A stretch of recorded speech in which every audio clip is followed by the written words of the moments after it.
Hermanos, llegando a la conclusión de esta clase, quería retomar un tema que hemos visto y es el tema de la aplicación. La aplicación, especialmente en cuanto a un debate fuerte, y es el legalismo.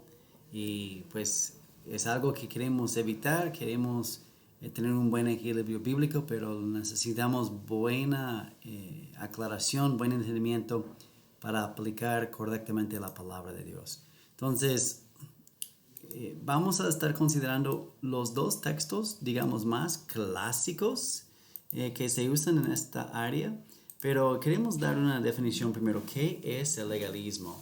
Y les comento que estoy usando un recurso que recomiendo bastante, viene en español y se llama Más allá que capítulo y versículo, y es por un autor, Ken Casillas. Entonces, lo tengo aquí en inglés, pero ya lo tradujeron al español. Si tuviera copia, estaría mostrando la copia que tengo en español, pero no tengo.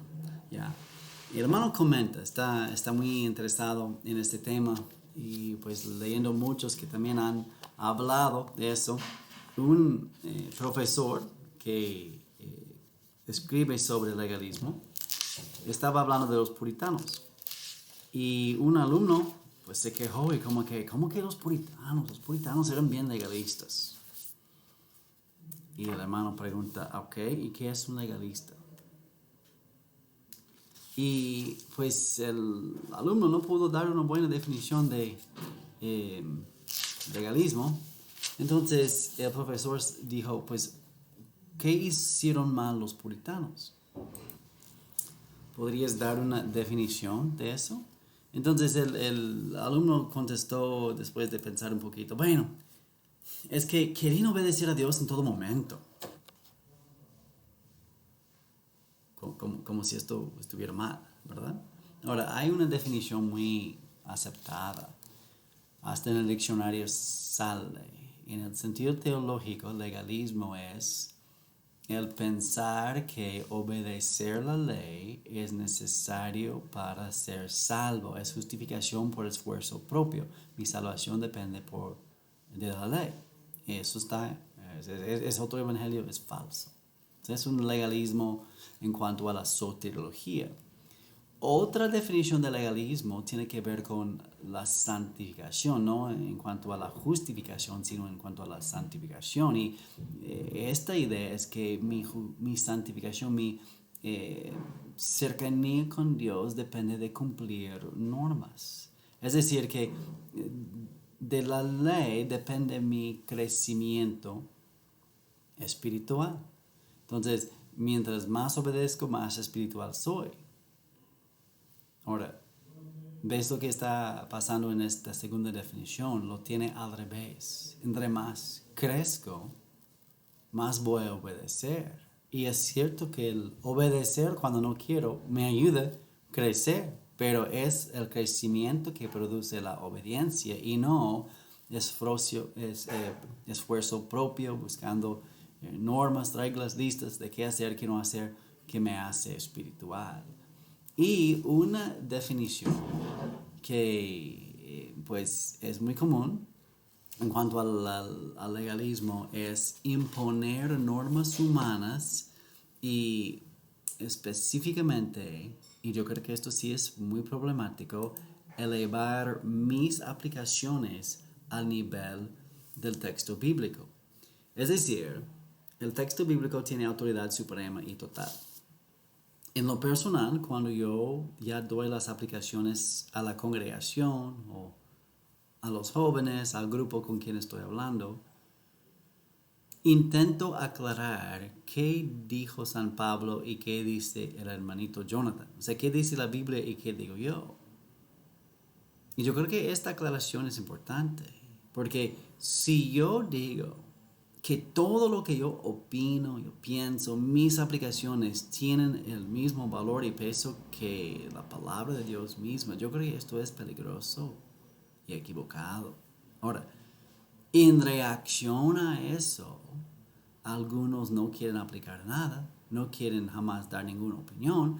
Y para no ser legalista, para no imponer mis normas humanas, ya no digo nada, ya no hago nada y han ido a otro extremo. Pero yo quiero afirmar, y estoy de acuerdo, que imponer mis aplicaciones como si fuera la voluntad de Dios universal para toda persona en todo lugar es un peligro que debemos evitar. Entonces tenemos estas tres definiciones de qué es el legalismo, pero el hermano Ken sugiere otra definición y la llama la irónica, el legalismo irónico. Y esto también tal vez lo has escuchado. Y es cuando alguien exige un capítulo y un versículo. A ver, capítulo y versículo, por favor, ¿dónde dice esto la Biblia? Porque si la Biblia no lo dice, tú no tienes permiso de opinar. O sea, tú no puedes poner ninguna norma humana. ¿Ves que imponer normas humanas puede ser legalismo? Pero al contrario y al revés, requerir capítulo y versículo para establecer una norma puede caer en lo mismo. Y si tú me dices, yo tengo libertad cristiana para hacer lo que sea, a menos que la Biblia de manera explícita y directa lo contradiga, yo creo que es un nuevo legalismo, inverso, irónico. Es libertinaje, pero requiere ley para aplicar la Biblia. ¿Ves cómo es legalismo? A menos que me des ley, no impongas. A menos que me des ley bíblica, no apliques la palabra de Dios. Entonces, como que no te deja aplicar la palabra de Dios a menos que haya una ley. Es legalismo. Y hay dos textos que se usan mucho en este tema. Y el primero primero en nuestra Biblia es Romanos 14. La verdad es que la carta a los Corintios fue escrita antes que a los romanos. Y pues Pablo en ambas cartas trata temas delicados y temas de debate. Pero si vamos a usar estos textos para asuntos de libertad cristiana o si prefieres de discernimiento cristiano, debemos estar seguros que entendemos la ironía. Y el asunto de Romanos 14 es el calendario y la comida, calendario y comida. Y en 1 Corintios capítulo 8 a 10 el asunto principal es la comida. Si tú usas estos dos pasajes para tocar cualquier tema que no sea la dieta mosaica y los días mosaicos, estás yendo más allá que capítulo y versículo. Y estoy de acuerdo que lo hagas. Pero luego no me digas que yo no puedo ir más allá que capítulo y versículo. O sea, si tú me traes a Romanos 14, 1 Corintios 8 a 10, para decirme, mire, cada quien tiene su opinión, tú no digas nada. El pasaje está hablando de días y dieta en Romanos, de dieta en Corintios. Entonces, si tus temas no son la dieta mosaica y los días mosaicos, estás aplicando, tal vez correctamente, tal vez mal, pero por lo menos estás aplicando principios que encuentras aquí más allá. O sea, tú no tienes una ley. Romanos 14, 1 Corintios 8 a 10, no es una ley sobre el alcohol, no es una ley sobre ropa, no es una ley sobre música, no es una ley sobre todas las cosas que son debatidas, ¿verdad? Entonces, si tú usas estos capítulos para defender tu permiso a que no aplique la Biblia, estás aplicando la Biblia para decirme que no tengo permiso de aplicar la Biblia. ¿Ves la ironía? Espero que sí. Entonces, como la carta a los Corintios fue escrita, primero vamos a ver lo que Pablo está tratando. Y la verdad, en lo personal, este libro me ayudó mucho porque yo siempre consideraba estos dos pasajes casi como gemelos y hay mucho en común, pero el hermano Ken me ayudó a ver también diferencias y distinciones entre los dos pasajes. Ahora, ¿qué es la idea de Pablo en 1 Corintios 8 a 10? La idea es prohibir idolatría. Es decir, tienen fiestas paganas los corintios y la pregunta para el creyente en esas ciudades, si pueden o no pueden participar en el templo, en el mercado, en las casas de los inconversos o de los hermanos, y hasta qué nivel pueden participar. Entonces, en el inicio, Pablo reconoce, capítulo 8, versículos 1 a 6, que el ídolo en sí no es nada. ¿Okay? Aún así, Pablo anima a los que entienden eso, que edifiquen, que busquen el bien de la iglesia. Y luego en versículos 7 al 13, Pablo se refiere al escenario del templo pagano y les dice con claridad no entrar en el templo para comer y beber y sentarse y todo eso, como capítulo 10 menciona en Israel. Y estas actividades en el templo, pues tú no puedes participar en el templo pagano y mantener tu vida cristiana. Ahora, en este contexto, Pablo usa la palabra débil. Y lo que el hermano Ken sugiere, y me parece excelente, es que en 1 Corintios 8 a 10, primero él observa que nunca usa la palabra Pablo al fuerte. Entonces, no es como que el débil contra el fuerte, como en Romanos 14. Y entonces, el débil de Corintios, 1 Corintios, no es exactamente el mismo caso del débil en Romanos 14. Sería bueno prestar atención a eso. Entonces, en 1 Corintios capítulo 8, versículo 7, dice, pero no en todos hay este conocimiento. Algunos, habituados hasta aquí a los ídolos, comen lo sacrificado a los ídolos y su conciencia, siendo débil, se contamina. Y la implicación es que su conciencia no les impide participar. Deben abstener, deben decir que no, pero su conciencia, porque no es ejercitada, no tiene la madurez espiritual, todavía va y participa en lo que no debe. ¿Okay? Entonces, tal persona, versículos 11, 13, podría ser destruido. Y tu falta de aplicar y tener cuidado personal podría contribuir a la destrucción. Y esto pues, es difícil porque destrucción siempre se refiere a alguien que no es salvo. Entonces, podría ser que alguien parece cristiano, profesa ser cristiano, pero todavía va y participa. Y tú, por no distinguir, por no separarte del templo pagano, tú comunicas al tal, no importa. O sea, somos iguales que los paganos, hacemos todas estas cosas. Tú puedes afirmar ser cristiano sin, en verdad, separarte del mundo. Y tal persona podría ser que su profesión de fe no era sincera, se aparta, se aleja, y eres tú cómplice o factor en por qué tal persona abandona la fe y muestra que su interés, su participación fue falsa. O podría ser que tu participación con las cosas que no agradan a Dios resultan en el daño espiritual de tal hermano. Entonces, en este pasaje, en Romanos 14, sí, Pablo dice, los que somos fuertes, y se identifica con el fuerte, pero aquí en el pasaje en Corintios no es el asunto. Ahora, en cuanto a las cosas que son neutrales y amorales, tenemos que asegurar que estamos hablando de este tema. Y pues pongo ejemplos vivos, ¿verdad?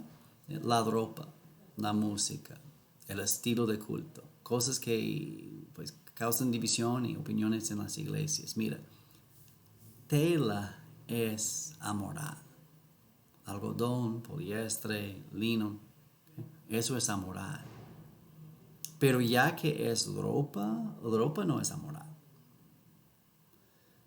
En 1 Corintios 8 a 10 está hablando de carne, está hablando de bistec, está hablando de animales que el corintio va a comer, que que en sí no hay moralidad. Y quiero animarnos a que distingamos entre, por ejemplo, un instrumento.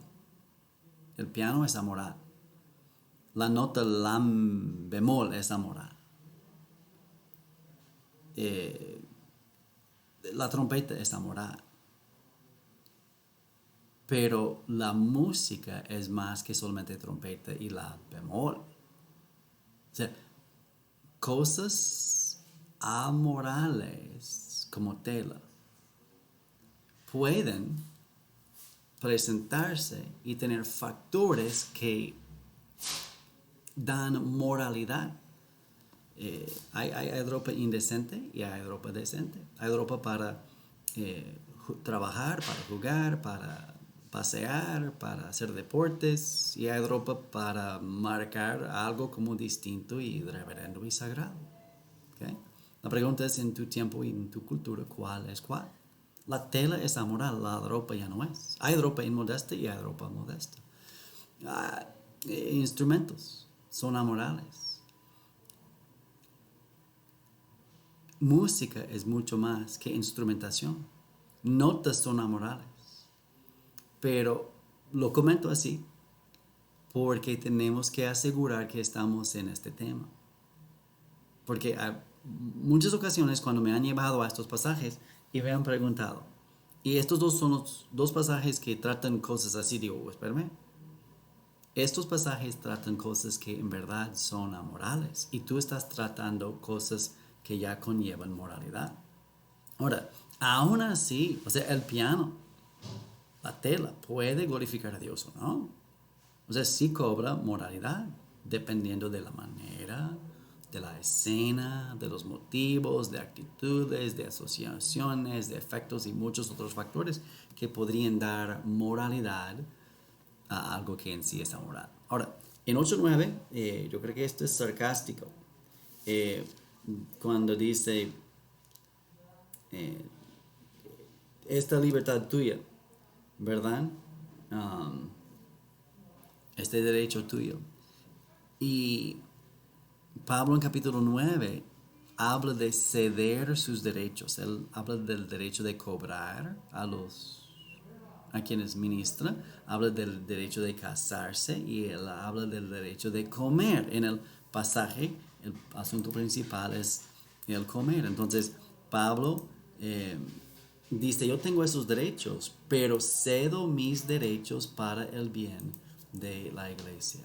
Ahora, en capítulo 10, él habla del ejemplo negativo de Israel, y en 10:14, por tanto, amados míos, huid la idolatría. Este es como que el pensar central. Y en versículos 15 a 22 del mismo, participar en las fiestas paganas es idolatrar. Y luego en 10:23 en adelante hay asuntos relacionados. Por ejemplo, el buscar el bien del otro y lo que venden en la carnicería es una cosa, mientras hay factores personales, la persona que te invita a la casa. Entonces, en el capítulo 8 está hablando del templo. Y en capítulo 10 ya está hablando de la carnicería, ya está hablando de casas y otros ambientes, otros factores que haría que alguien, en este caso, sí comería la carne, pero también en otro momento pues no comería tal cosa. Entonces, el pasaje, esto lo dijo Ken, así, estoy citándolo. Este pasaje no trata de la libertad cristiana, se trata el tema de limitar mis derechos y tener mucho cuidado en no participar en paganismo y en cosas del mundo. Ahora, si me traes al pasaje para hablar de la libertad cristiana, ya tenés que tener mucho cuidado en exigir que yo aplique cosas que Pablo dice aquí, que él no está hablando tanto de la libertad cristiana. Es paralela mi aplicación que yo hago. Y estos son como que observaciones de conclusión. Objetos morales o amorales, digo, pueden cobrar moralidad. Entonces, lo que queremos animar a todo creyente es enfatizar el amor y el proteger a otros más que mis propios derechos. Entonces, Pablo aquí está dando una buena instrucción sobre el tema de separarnos del mundo, de ser diferentes, de vivir en santidad. Y este pasaje es bastante fuerte, bastante útil, y Pablo va razonando, Pablo va apelando. ¿Cuál es tu corazón? ¿Cuál es tu deseo? ¿Solo quieres exigir los derechos tuyos propios o quieres el bien de los demás? Y que el Señor nos dé una actitud que busque el bien de la iglesia entera y el crecimiento de los demás hermanos.